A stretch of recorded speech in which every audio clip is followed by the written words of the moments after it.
Hello and welcome to the Utah Puck Report. It's been a minute, and we're all back. I'm your host, Jay Stevens, and our co-host. Yeah, Gary Michaels. How are you doing? You're here. Yeah, you're here. You're the busiest guy I know. You run a radio station, basically. That and 5 kids, 5 kids playing hockey and doing sports. Oh, man. Yeah, lots of hockey right now. And then another guy that's super busy right now, and our special guest today, Tim Branham from the Utah Grizzlies. How's it going?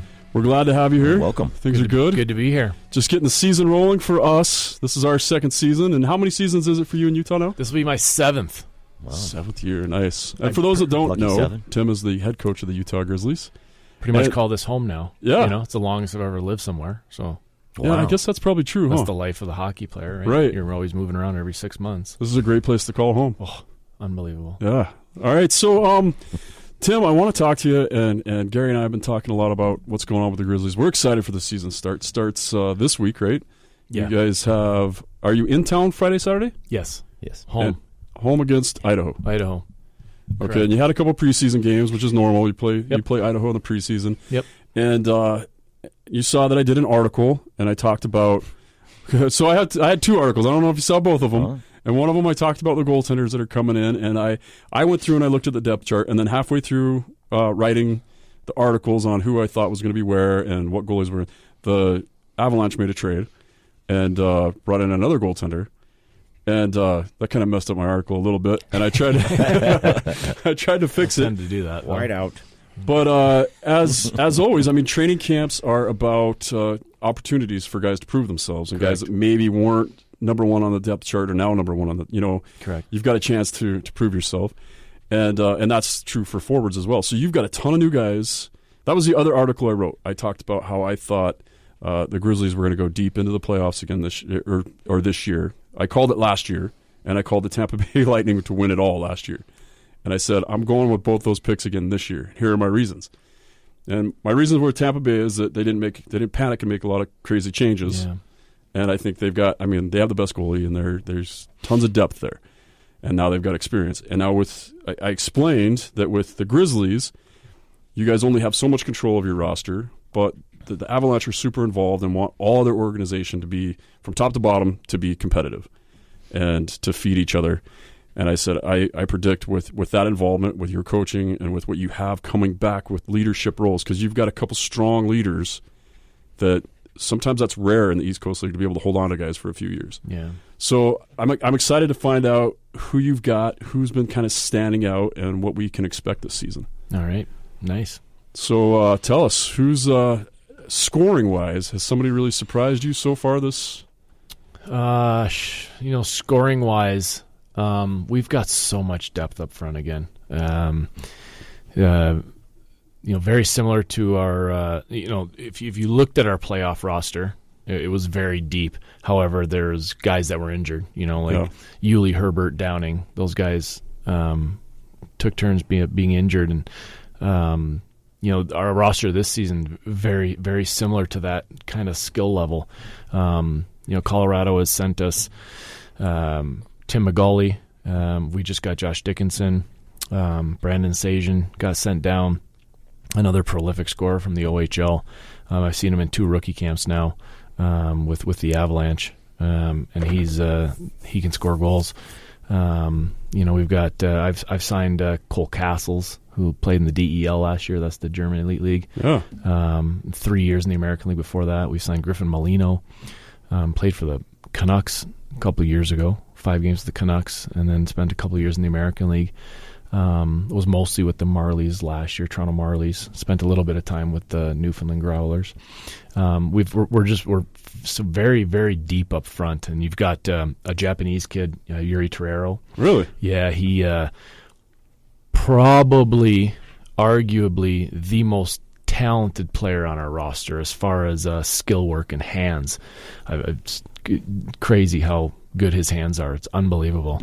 And his passing ability and catching passes, that kind of ability is he's at the next level. Wow. He's this kid. I hope it translates to the games. There's always going to be an adjustment coming from from that Asian league that he played in. Is that where was he he was last year? in the Asian league, Okay. which is notoriously really fast, really skilled, bigger ice kind of thing, right? Not And a lot no of hitting, contact, no yeah. contact kind of thing, right? So it'll be interesting. He's built very well. He's really thick kid. He's really good balance, really good on his edges, and he's not afraid out there. He'll go out and hit guys and get in the corners and that kind of thing. So I think it'll translate really well. So, very deep. Travis Barron's back again. And then we've got our other guys. Like Mike Economos, who we all know has done really well, a character kid. Mitch Maxwell. So we're so deep up front. We've got 8 contract forwards up front right now. Obviously, like you said, the roster is going to change throughout the season, and right now on paper, looks pretty good up front. Yeah, sounds really good. Yeah. Yeah. So when guys get sent down, right, from like Colorado and stuff, how's their mindset? Is it harder for others, or does everyone get that, hey, this is part of the process, and it's just working towards where you want to be? I think they know it's part of the process, but and it just kind of depends on the situation of where you came from. But they're all competitors. They all want to be at the next level. Sometimes it's a shock when they get sent down. Sometimes they've been here before, so they know what to expect, and it's okay, and they just right in stride. Sometimes they're a little upset, and it might take them a couple days to kind of get over it. It's our job, and the players in the room, it's their job to, number one, make them feel comfortable. Number one, make them feel welcome, and let them know that it's okay. Like it's okay. You're in an organization that cares, and it's a 3-tiered system for a reason. And you're better off playing here than sitting out in the stands up in the American League. So that Eagles roster is super deep. The Avalanche, super exciting team this year with all their talent that they've got, right? So they're tough lineups to crack. Our lineup down here is going to be tough to crack, even for the contract guys. If you don't perform, it's not just going to be handed to you. So to answer that question, it just kind of varies. Some guys come down and take it harder than others. Some guys come down and they don't miss a beat, and it's our job to make sure that they're ready to go each and every day. So do you watch for that? Like as a coach, if you see a guy that maybe wasn't expecting to be sent down, do you maybe lean to one of your leaders and say, "Hey, 100%. keep an eye on this kid"? Yeah, 100%. Yeah. I've got good communication with Greg Cronin, who's the head coach up with the Eagles, and then also on the player development side and the management side, whether it's Craig Billington or Brett Clark. We're in constant communication every day. They'll let me know how the meetings went, sending them down, things to look out for, what kind of player they were up there, what kind of things they said they need to work on, or what they told the player that they need to work on. We want to make sure that it's there's a lot of transparency and a seamless transition for these guys, because they're not just being sent down here to be parked and to be out of the way. They're down here to develop and get better as players so they can play for the Avalanche one day. And I don't think there's any a better way to do it. Does that ever dictate? Do they ever say, like, this guy needs power play time, and now he's on your power play? Yes and no.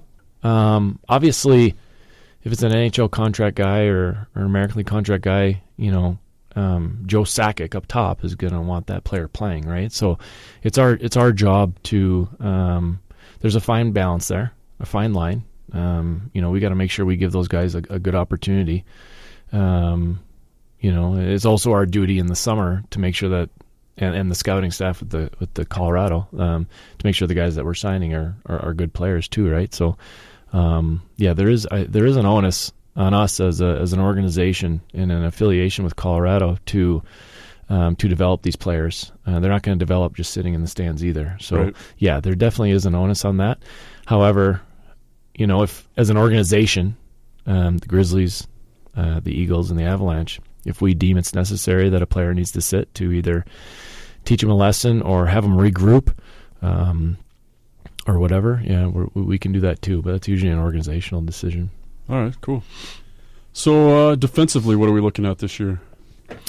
On defense, well, we got Tegan Zahn coming back, right? Captain last year, player coach. He's really trying to transition into that coaching role. I think he'll probably be in and out of the lineup this year. Obviously Taylor Richard being back is huge. I think he's the longest tenured player right now that we've had. I think he's 4 or 5 years he's been here. So he's been here a while. It's 4. Nice. Yeah. Just a leader on and off the ice. He's a guy that works hard every day. You know, as a coach, it's great to have a guy like Taylor in your team. You know what you're getting from him every single day. And when you have that, when you know what you're getting out of your players, you can put them in situations to be successful and have success as a team. So that's what you're hoping for as an end goal to get from your players. But Taylor brings that professional attitude and work ethic every single day, and both on and off the ice. In the weight room, he eats right, works hard every day on the ice. Just a good person all around. Yeah, I've actually. It's funny because the first year that he was here, you could kind of tell he was that character guy. Yeah. And granted, I only get little windows into the locker room, right? I'm there for like 2 games or 1 practice or 5 games or whatever. Mm-hmm. But some of those guys just really stand out. And he was one that always stood out. And so was Tegan, his first round through. Yeah. And it's interesting because Tegan has he's got the rare experience of being here, being a fan favorite for his first couple of years pro, and then being the enemy when he was with Colorado when they're in the East Coast League. And then, because those were some pretty heated battles. And but he was still, like, the fans still knew who he was, so they'd have anti-Tegan fan or signs or whatever, right? Yeah. And now he's back. And I'm sure he's that guy that you hate when he's on another team and you love when he's on your team. So he's got that rare experience of being the good guy, the bad guy, and now the good guy again.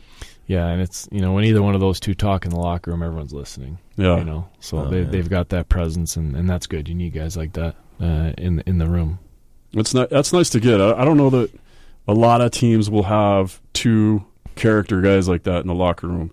It seems like character guys like that are either they get picked off, or you're lucky to get one guy of such solid character, and they're both great in the community too. They both seem to, like, every time the Grizzlies post stuff and they're out doing stuff, they're front and center, and seem to be the kids' hospitals, and just seem like great guys. You need that, minor league sports. Mm-hmm. It's so important. Just like you guys did last year with going out to the kids, the mites and all their practices and stuff. That was awesome. Yeah, you doing that again this year? Yeah, for sure. Okay, cool. It's huge. Yeah, the kids love it. Mm-hmm. You want to just give them your kids' practice schedule right now? Yeah, should we do that? I'll put it on my phone. I'll let you know.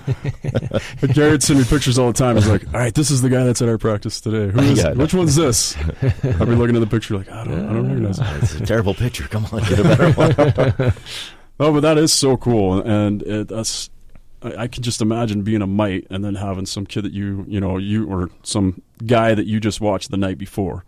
Mm-hmm. You go to a Grizzlies game and you see number 20 out there, or number 25 or whatever, and you're like, oh, that guy's awesome. And then the next day he's at your practice running you as a little kid. It's just, and I've already had that conversation with the boys, and sometimes when you get to this level, you forget what it was like as a little kid to idolize someone. You know what I mean? Now you're at that level. You're that person. You got to kind of, not that you forget, but you've got to understand that you're that person now, And so I always tell them, whenever you're going to an appearance, whether it's a player appearance or at a practice, like, be present. You need to be present. You're not on your phone. You're making sure, like, this is the biggest thing that those kids are going to go through on that day, and the lives that we're affecting and that you're changing, is massive. There's so many lives that you can touch every single day, and those kids go home and they talk about, Mom, Dad, like, Taylor Richard was at our practice today. Oh my gosh, he signed a puck for him. He signed a jersey.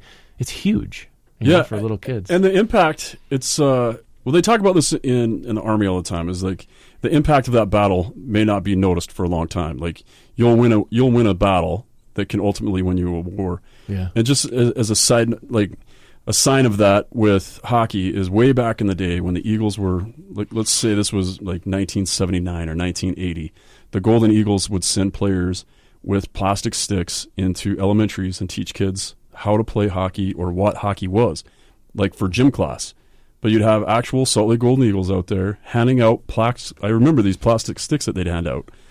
and you'd play hockey in gym with these plastic sticks and a plastic puck. And a few of those guys got cemented from, one, learning what hockey was that day, and two, meeting a player, and then they were handed tickets to go to the next game or whatever. Yeah. So then they dragged their parents to the next game, and then by the next season they're enrolled, and then they enroll 5 more of their friends into the game. That's how I got into the game, is a buddy of mine had gotten into it from that exact thing at a school, and he decided he was a hockey player from that minute on, from like 5th grade. And then by 6th grade, he had a bunch of us playing street hockey with those same plastic sticks in front of his house. And by 10th grade, we were all on the Murray High School team. That's where Murray High got its team, was this kid. It had blossomed from that one day into an entire high school team. Yeah. And then next thing you know, you've got... That's awesome. Yeah, that's how those little things... you may not notice the effect of it right away, but when we talk about... Like, the whole purpose of this podcast is to grow the game here in Utah and to promote the game of what's going on in Utah, and to let people know, hey, this is legitimately happening right here in Utah. That hockey's growing. We've got guys in the NHL. We've got more guys than ever in the NCAA. And it all started somewhere like that. Right. So those programs are so... Like, it's easy to be, we just had 5 games, and now we had a hard practice, and now Coach Bag skated us today because we were not at our best, and now we got to go out and be in the community. Yeah. So it's good that you remind them that this could be that day. You could change somebody. That kid could end up in the NHL. The kid that you talked to today. Just because you talked to him. Yeah. Yeah. So it's cool. Yeah, very true. All right, so let's talk about goalies for a second. Okay. Because you guys are.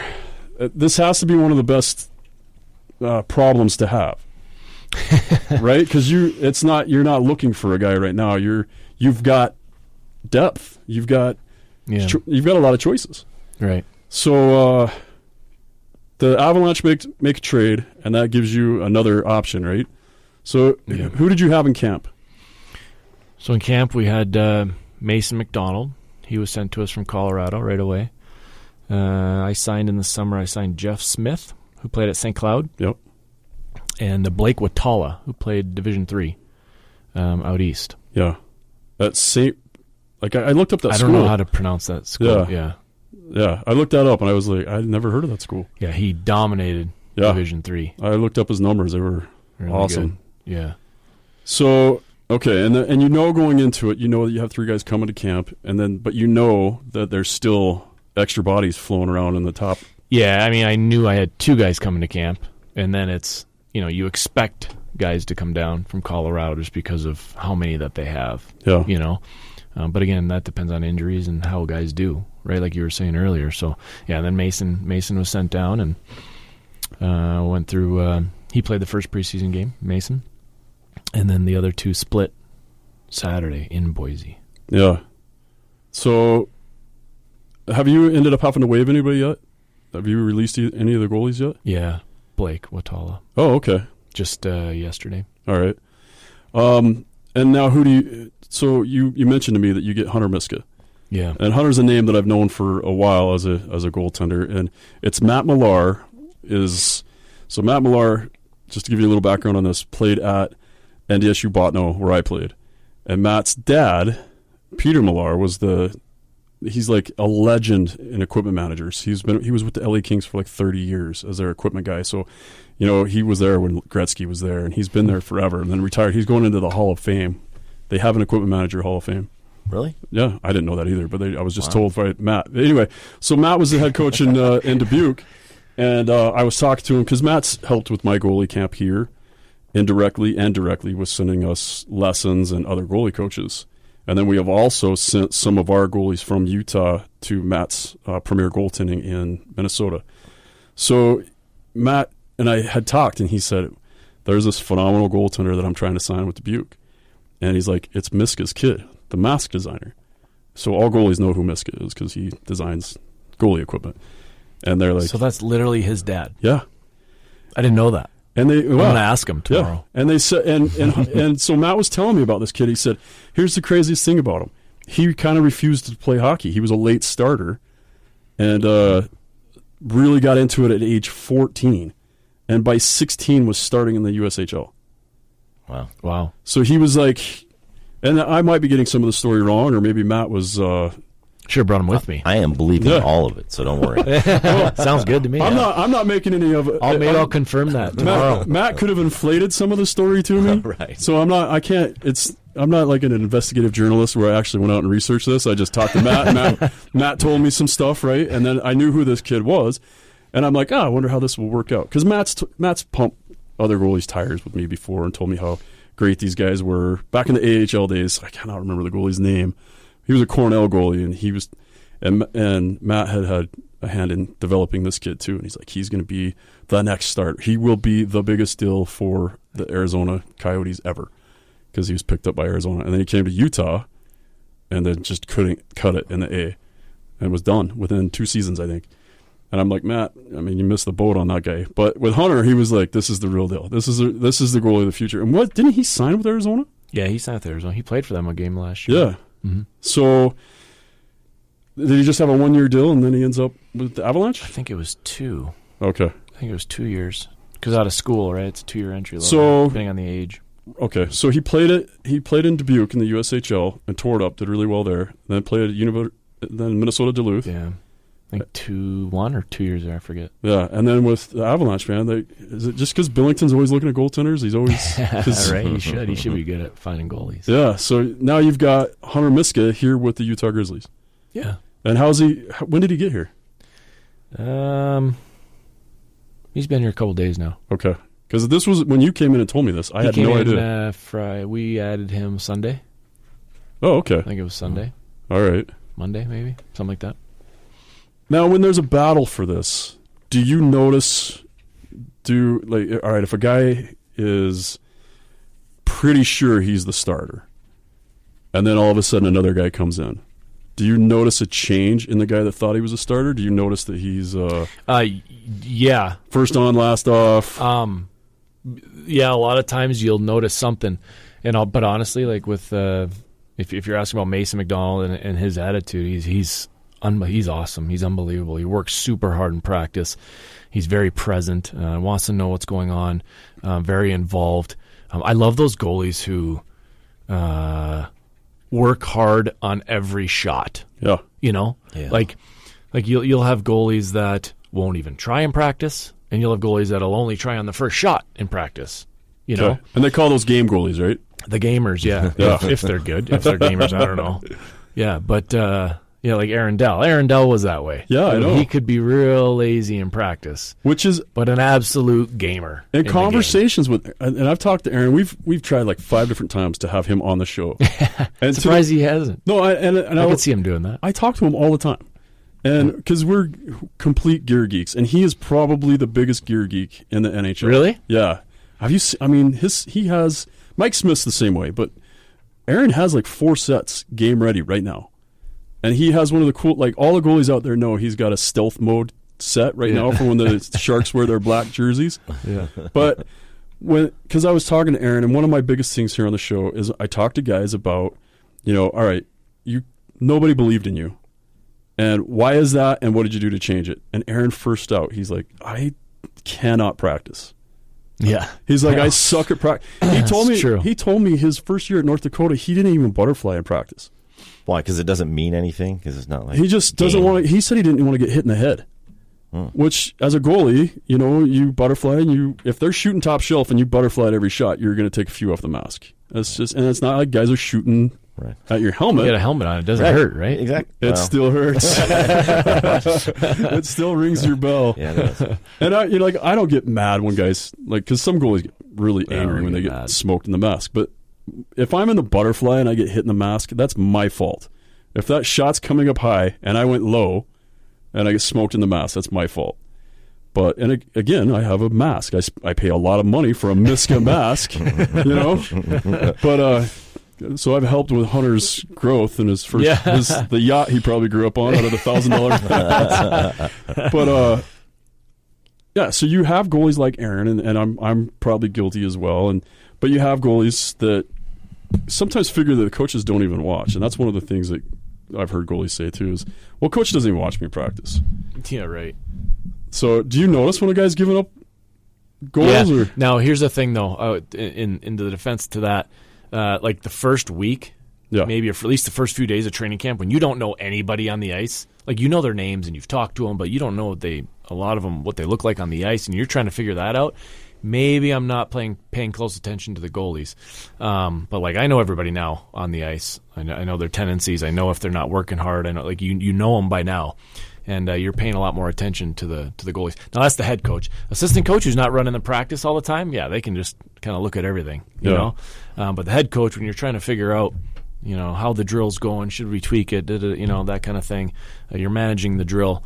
You might not be paying so much attention closely to the goalies. Okay. That's all fair. The time. And as a goalie, you're like, okay, well, this isn't a game situation anyway.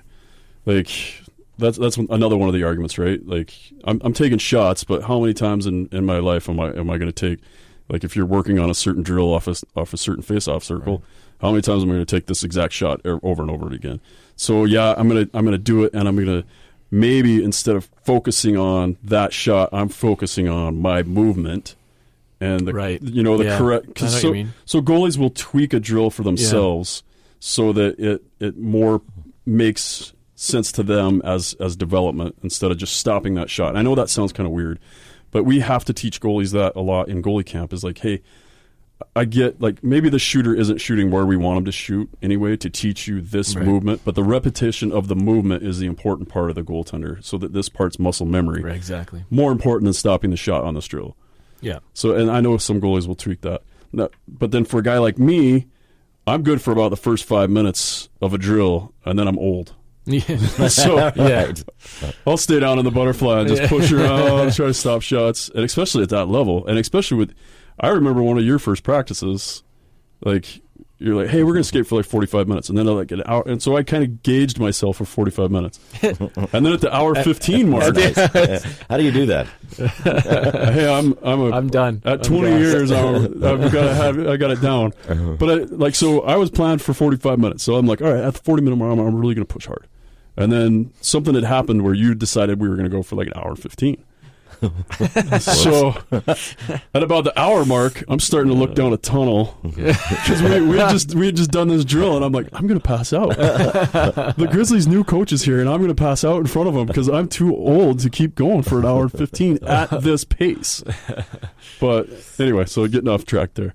All right, so a guy like Mason, he's got it. He's dialed in, and he's pushing hard every shot in practice. And we don't know. I mean, I have an idea who's going to start on Friday, but I don't know who's going to win the job for the entire year. Like, who knows? Both of them are very capable. We know how good Mason is. We had to play against him last year. I think they said he was 4-0-1 against us. Wow.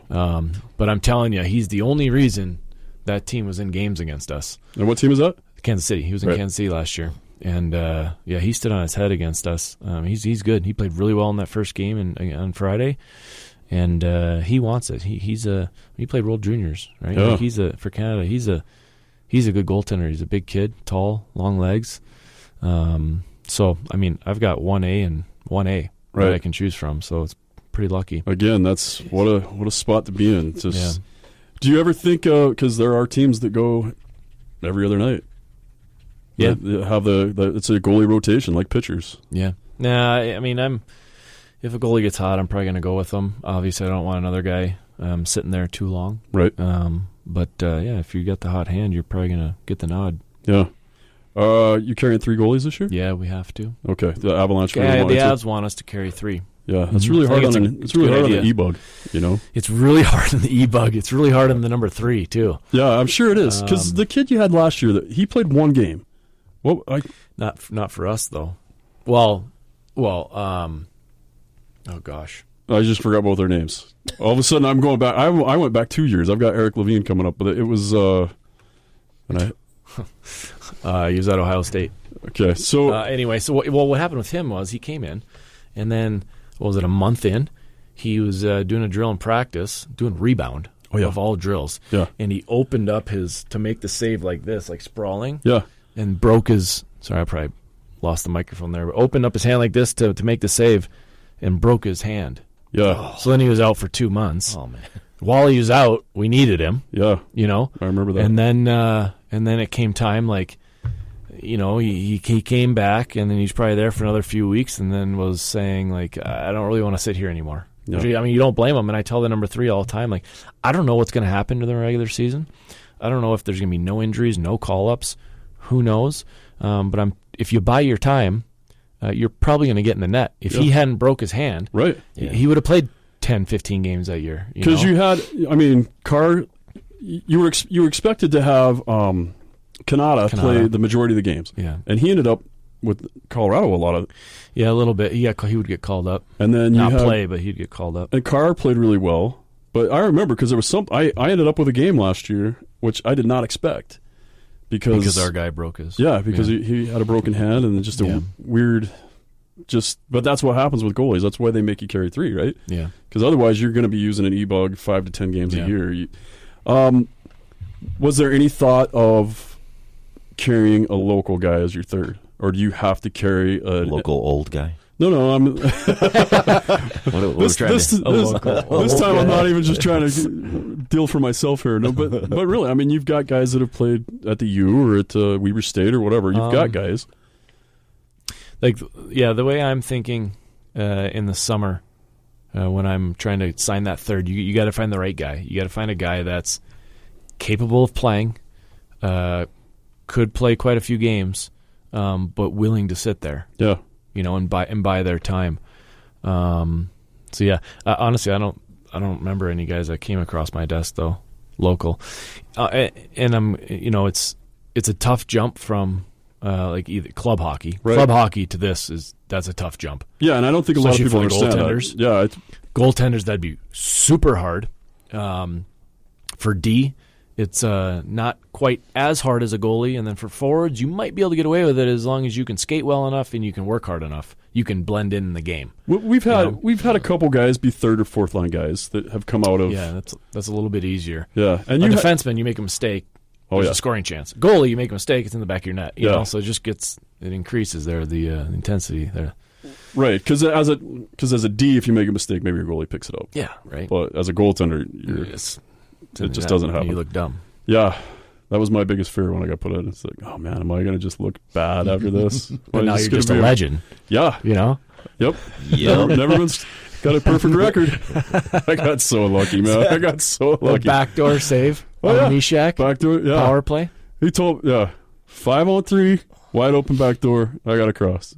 Had my eyes closed the whole time. Hey, whatever works, right? Just hoping for the best. And then just hoping. I played I'm on a new men's league team. I switched men's leagues, and I get out, and they're like, "Oh, aren't you the guy? Aren't you the guy?" And I'm like, "Yeah." And then I went out and I gave up 9 goals. So they're like, "Oh, but we won 9-10." Because that's men's league, and there was just sometimes you got 5 forwards.